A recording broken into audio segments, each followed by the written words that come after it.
Hello everyone, welcome to my YouTube channel. നമ്മുടെ episode 12ൻ്റെ തുടക്കത്തിൽ നമ്മുടെ ഇംസോളും അതുപോലെ തന്നെ സുഞ്ചയും കൂടെ ഭയങ്കര റൊമാൻറ്റിക്കായിട്ട് ഇങ്ങനെ നടന്നു പോവുകയാണ്. അവരിപ്പോൾ ഭയങ്കരമായിട്ട് റിലേഷൻഷിപ്പിലാണല്ലോ.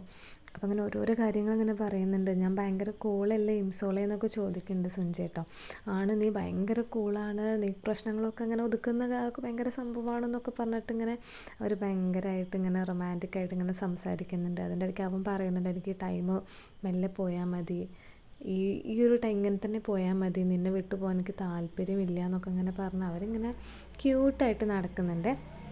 ഇതേ സമയം നമ്മുടെ ഇവിടെ കിഡ്നാപ്പറാണെന്നുണ്ടെങ്കിൽ വണ്ടി ആക്സിഡൻ്റായിട്ട് രക്ഷപ്പെട്ടിട്ടുണ്ടായിരുന്നു. ഇപ്പം നമ്മുടെ സെക്കൻഡ് ലീഡ് തേസോങ് ആണെന്നുണ്ടെങ്കിൽ തേസോങ്ങിൻ്റെ അച്ഛനും എല്ലാവരും ആ കാറിലുണ്ടായിരുന്നല്ലോ ആക്സിഡൻ്റായി. അപ്പോൾ ഹോസ്പിറ്റലിൽ അഡ്മിറ്റാന്നൊക്കെ കാണാൻ പറഞ്ഞ് വന്നപ്പോൾ ബ്ലഡിൽ നിന്ന് ഇങ്ങനെ കുളിച്ച് കിടക്കുന്ന ബെഡൊക്കെ കണ്ടപ്പോൾ പിന്നെ ഭയങ്കര കരച്ചിൽ, അച്ഛൻ മരിച്ചു എന്നൊക്കെ വിചാരിച്ചത്. അപ്പോൾ അതിൻ്റെ ഇടയ്ക്ക് അച്ഛൻ വന്ന് പറയുന്നുണ്ട്, നീ എന്തിനാ അങ്ങനെ കരയുന്നത്, ഞാൻ മരിച്ചിട്ടൊന്നുമില്ല, എനിക്ക് ഭയങ്കര സംഭവമാണെന്നൊക്കെ അങ്ങനെ പറയുന്നുണ്ട്.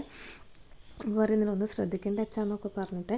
അപ്പോൾ സംഭവം എന്ന് വെച്ചാൽ കിഡ്നാപ്പർ രക്ഷപ്പെട്ടു പോയതാണ്. അപ്പോൾ ന്യൂസിലൊക്കെ ഇങ്ങനെ കാണിക്കുന്നുണ്ട് കിഡ്നാപ്പർ ഇങ്ങനെ രക്ഷപ്പെട്ടിട്ടുണ്ട് എന്നൊക്കെ.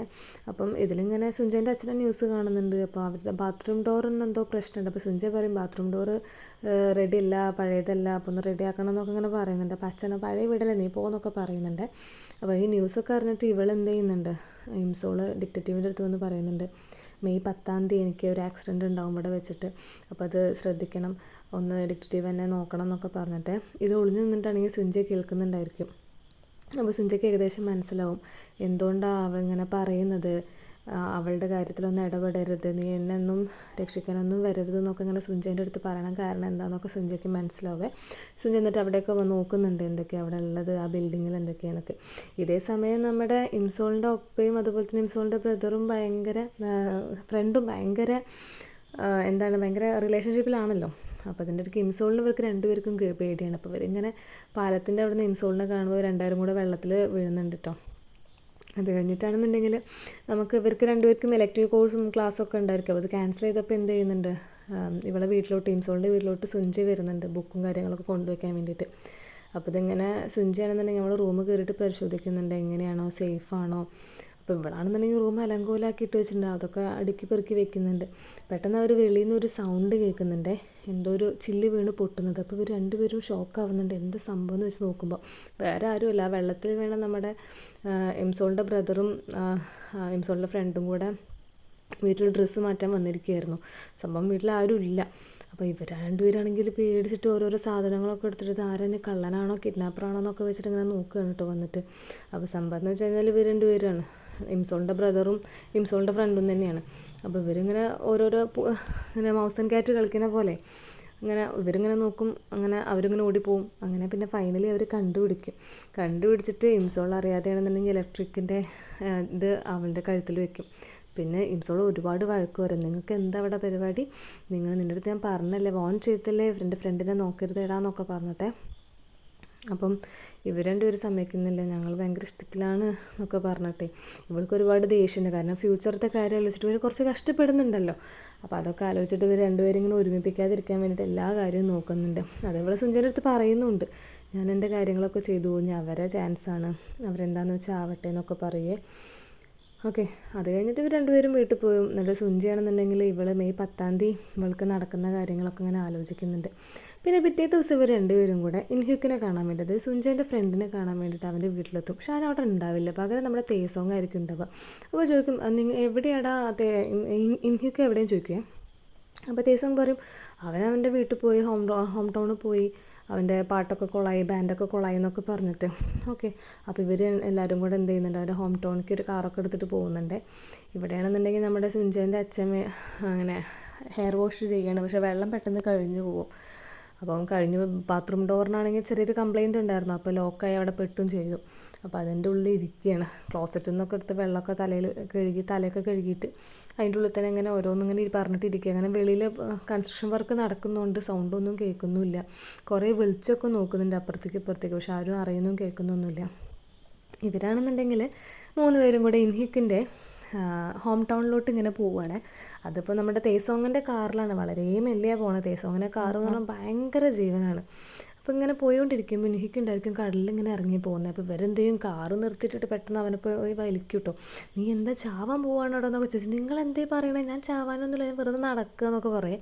അപ്പോൾ ഇപ്പോൾ നോക്കുമ്പോൾ ഉണ്ടായിരിക്കും നമ്മുടെ തേസോങ്ങിൻ്റെ കാറുണ്ടല്ലോ, അതിങ്ങനെ ഹാൻഡ് ബ്രേക്ക് ഇതായിട്ടില്ലായിരുന്നു. അപ്പോൾ നേരെ ഇങ്ങനെ വെള്ളത്തിലോട്ട് അതിങ്ങനെ ഉരുണ്ടു പോവും. ഇവനാണെന്നുണ്ടെങ്കിൽ ഭയങ്കര സങ്കടത്തിൽ ഇങ്ങനെ ഇരിക്കുകയായിരിക്കും. അത് കഴിഞ്ഞിട്ട് എന്ത് ചെയ്യുന്നുണ്ട്, ഇൻഹ്യുക്കിൻ്റെ വീട്ടിൽ നിന്ന് അടിപൊളി ട്രീറ്റൊക്കെ കൊടുക്കുന്നുണ്ട്, അവർക്ക് ഫുഡും കാര്യങ്ങളൊക്കെ കൊടുക്കുന്നുണ്ട്. ഇംസോൾ അമ്മേൻ്റെ അടുത്ത് വിളിച്ച് പറയും, അമ്മ ഞാൻ ഇപ്പോൾ വരുന്നില്ല, ഇവിടെ എല്ലാവരും ഉണ്ട്, ഞാൻ ഇവിടെ സേഫാണ്, കുഴപ്പമൊന്നുമില്ല എന്നൊക്കെ പറയും. ഈ കിഡ്നാപ്പറാണെന്നുണ്ടെങ്കിൽ അമ്മേൻ്റെ അടുത്തുണ്ടായിരുന്നു, അമ്മയ്ക്ക് അറിയില്ലല്ലോ. അപ്പം കിഡ്നാപ്പർക്ക് ശരിക്കും മനസ്സിലാവുന്നുണ്ട്, ഇവൾ ആ സ്ഥലത്താണ് ഉള്ളതെന്നൊക്കെ പറഞ്ഞ് ഇവളും തിരഞ്ഞ് അങ്ങോട്ട് പോവുകയാണ്. ഇതിൻ്റെ ഇടയ്ക്ക് ഇവർ ഒരുപാട് നല്ല മൊമെൻറ്റ്സും കാര്യങ്ങളൊക്കെ ഉണ്ട്.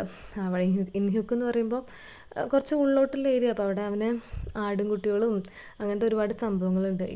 ഇവരെല്ലാവരും കൂടെ അതിൻ്റെ പിന്നാലെ ഓടുന്നുണ്ട്, അതിനെ പിടിക്കാനൊക്കെ ഓടുന്നുണ്ട്. അപ്പോൾ അങ്ങനെ നല്ല നല്ല മൊമെൻറ്റ്സും കാര്യങ്ങളൊക്കെ അവരുണ്ടാവുന്നുണ്ട് കേട്ടോ.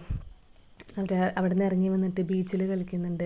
ശരിക്കും ഭയങ്കര അവരെ 3 പേരുടെ ഫ്രണ്ട്ഷിപ്പ്, 4 പേരുടെ ഫ്രണ്ട്ഷിപ്പ് ബോണ്ട് ഭയങ്കരമായിട്ട് കൂടുന്നൊരു സമയം കൂടിയാണ്. അവർ ഭയങ്കര എൻജോയ് ചെയ്യുന്നുണ്ട്. കാരണം ഇൻഹ്യുക്കിൻ്റെ അടുത്ത് പറയുന്നുണ്ട്, ഞാനിനി ബാൻഡ് ചേർന്നോളാം, നീ എന്നെ സപ്പോർട്ട് ചെയ്യണം എന്നൊക്കെ സുഞ്ച പറയുന്നുണ്ട്. അപ്പോൾ ഇൻഹ്യുക്കിന് ഭയങ്കര സന്തോഷവും സങ്കടമൊക്കെ ആവും കേട്ടോ. അതുപോലെ തന്നെ നമ്മുടെ തേസോങ് ആണെന്നുണ്ടെങ്കിൽ ഇംസോളിൻ്റെ അടുത്ത് പറയുന്നുണ്ട്, ഞാൻ ശരിക്കും നിന്നെ ഇഷ്ടപ്പെട്ടിട്ടായിരുന്നു, പക്ഷേ കുറച്ച് വൈകിപ്പോയി അത് പറയാനെന്നൊക്കെ പറഞ്ഞു കേട്ടോ. അപ്പോൾ ഇംസോട് പറയും, താങ്ക് യു പറഞ്ഞതിൽ, എപ്പോഴെങ്കിലും പറഞ്ഞല്ലോ എന്നൊക്കെ പറയും. എന്നിട്ട് പിന്നെ അവർ എല്ലാവരും കൂടെ ഇങ്ങനെ ഐസ്ക്രീമും കാര്യങ്ങളൊക്കെ കഴിച്ചിട്ട് ഇങ്ങനെ നടന്ന് വരുന്ന സമയത്ത് എന്ത് ചെയ്യുന്നുണ്ട്, നമ്മുടെ ഇംസോളിൻ്റെ ഫോൺ ഇവർ ആടും കുട്ടീനെ പിടിക്കാൻ പോയപ്പോൾ പോയിട്ടുണ്ടായിരുന്നു. അപ്പോൾ ഇവർ എന്തായി സുഞ്ചിയും ഇംസോളും കൂടെ ഫോണും തപ്പിയിട്ട് ഇങ്ങനെ ഇറങ്ങുന്നുണ്ട്. അപ്പോൾ ഇങ്ങനെ ഇറങ്ങുന്ന വഴിക്കൊക്കെ ഇവൾക്കൊരു ഓക്വേർഡ് ഫീൽ, വേറെ ഒന്നുമില്ല, ഇവൾക്ക് ഇങ്ങനെ ഫ്യൂച്ചർ ഇങ്ങനെ കാണാൻ പറ്റുന്നുണ്ട്. അപ്പോൾ ഇവളുടെ ആക്ച്വലി ഫ്യൂച്ചർ ചേഞ്ച് ആവുന്നുണ്ട്. ശരിക്കും അന്ന് രാത്രി തന്നെ ഇവൾക്ക് ആക്സിഡൻറ്റ് സംഭവിക്കുന്നുണ്ട്. അപ്പോൾ അത് അവൾക്ക് മനസ്സിലാവുന്നുണ്ട് ശരിക്കും. നമുക്ക് ഫ്യൂച്ചർ ഇങ്ങനെ ചെറുതായിട്ട് ഡിക്റ്റേറ്റ് ചെയ്യാനൊക്കെ പറ്റും. അപ്പോൾ അവൾക്ക് മനസ്സിലായി ഇവിടെ ഫ്യൂച്ചർ ചേഞ്ച് ചെയ്യുന്നുണ്ട്, ഇവിടെ വെച്ചിട്ടാണ് അവളുടെ എൻഡിങ് നടക്കുന്നത്. അപ്പോൾ സുഞ്ചേൻ്റെ അടുത്ത് ഒരിക്കലും ഇത് പറയാൻ പറ്റില്ല, കാരണം സുഞ്ചയെ രക്ഷിക്കാൻ വരും എന്തായാലും. അപ്പോൾ സുഞ്ചയ്ക്ക് ഒരു ആപത്ത് വരരുത് വെച്ചിട്ട് ഇവളപ്പം സുഞ്ചേൻ്റെ അടുത്ത് പറയില്ല, അവരവിടെ നിന്ന് പോരും കേട്ടോ. അത് കഴിഞ്ഞതിന് ശേഷം ഇവരെന്താ ഇൻഹ്യുക്കിൻ്റെ വീട്ടിലെത്തുമ്പോൾ അവരാരും ഉണ്ടാവില്ല, അവരൊക്കെ ബോട്ടിങ്ങിന് പോയിട്ടുണ്ടാവും, ഇവരെ വെയിറ്റ് ചെയ്ത് നിൽക്കുമായിരിക്കും. അപ്പോൾ സുഞ്ചയ് പറയും, ഞങ്ങളില്ല, നിങ്ങൾ പൊക്കോന്ന് പറയും. എന്നിട്ട് രണ്ടുപേരും എന്ത് ചെയ്യും, അവിടെ നിന്ന് ഫ്രഷൊക്കെ ആയതിന് ശേഷം അവിടെ തന്നെ കിടന്നുറങ്ങാൻ തീരുമാനിക്കും കേട്ടോ. അപ്പോൾ ഇതിൻ്റെ ഇടയ്ക്ക് നല്ല അടിപൊളി സ്വീറ്റായിട്ടുള്ള മൊമെൻറ്റ്സൊക്കെ ഉണ്ടാവുന്നുണ്ട് കേട്ടോ അവരുടെ ഇടയിൽ. എന്താണെന്ന് വെച്ച് കഴിഞ്ഞാൽ ഇവളിങ്ങനെ ഭയങ്കര ക്യൂട്ടായിട്ട് ഓരോരോ കോമഡി പറയുന്നുണ്ട്, ഇവൻ അതിൻ്റെ ഇടയ്ക്ക് ചിരിക്കുന്നുണ്ട്, അതിൻ്റെ ഇടയ്ക്ക് വീഴുന്നുണ്ട്. ഇതിനോട് പറയും, ഞാൻ എന്തായാലും കിടക്കാൻ പോവാണ്, ഇനി നിന്നാൽ ശരിയാവില്ല എന്നൊക്കെ പറയും. ഇവനാണെന്നുണ്ടെങ്കിൽ ഇവളുടെ കൂടെ കിടക്കണം, പക്ഷെ ഇവളാണെങ്കിൽ സമ്മതിക്കുന്നില്ല. അവൾക്ക് അങ്ങനെ പേടിയൊന്നുമില്ല, കാരണം ആക്ച്വലി അവൾക്കിപ്പോൾ 2023 ഒരു വലിയ കുട്ടികളുടെ ഇതാണല്ലോ, ചെറിയ പിള്ളേരെ പോലെ ഒന്നുമില്ലല്ലോ. ഇവൻ പറയും പ്രേതമുണ്ട്, ഭൂതമുണ്ട്, ഒറ്റയ്ക്ക് കിടക്കണ്ടെന്നൊക്കെ പറയും.